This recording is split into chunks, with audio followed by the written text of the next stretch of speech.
సంగారెడ్డి జిల్లాలో ఒక్కరోజే 1,04,000 విద్యార్థులకు కుల ధృవీకరణ పత్రాలను పంపిణీ చేశారు.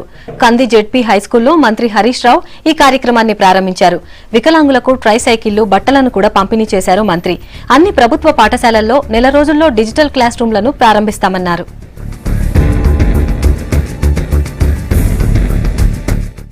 మంచి ప్రోగ్రామ్ ఇది. ఇవాళ పిల్లలు చూసినట్టయితే మనం ఇన్కమ్ సర్టిఫికెట్ కావాలి, క్యాస్ట్ సర్టిఫికెట్ కావాలంటే ఎంఆర్ఓ ఆఫీస్ చుట్టూ తిరగాలి. కనీసం 4-5 సార్లు వెళ్తే తప్ప, రెవెన్యూ అధికారుల చుట్టూ తిరిగితే తప్ప మన క్యాస్ట్ సర్టిఫికెట్ రాదు. డబ్బు వృధా అవుతుంది, కొన్ని సందర్భాల్లో లంచం కూడా ఇవ్వాల్సి వస్తుంది, సమయం వృధా అవుతుంది, ఆటో కిరాయిలు మీద పడతాయి, మన ఒకరోజు పనంతా కూడా వేస్ట్ అవుతుంది.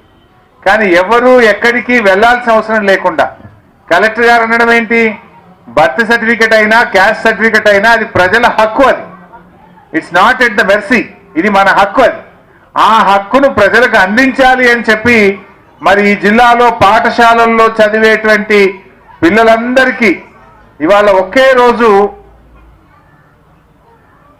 1,04,000 మందికి క్యాస్ట్ సర్టిఫికెట్ ఇవ్వడం జరుగుతూ ఉంది. 130 స్కూళ్లలోనే డిజిటల్ క్లాస్ రూమ్ ఉంది. మరి మిగతా 73 స్కూళ్ళకు కూడా కావాలి. కలెక్టర్ గారు, ఎమ్మెల్యే గారు ఏమంటున్నారంటే వచ్చే ఒక నెల 15 రోజుల్లోగా సంగారెడ్డి జిల్లాలో ప్రతి జిల్లా పరిషత్ స్కూల్లో కూడా డిజిటల్ క్లాస్ రూమ్ అనేది ఏర్పాటు చేయడం జరుగుతుంది. ఎమ్మెల్యే గారేమో ఒక మాట చెప్పినాడు, కలెక్టర్ గారు ఒక మాట చెప్పిండ్రు. ఇద్దరి మాట ఏదైనా, నా మాట ఏంటంటే 1,00,00,000 రూపాయలతో ఒక కొత్త స్కూల్ కందిలో నిర్మాణం చేస్తాం.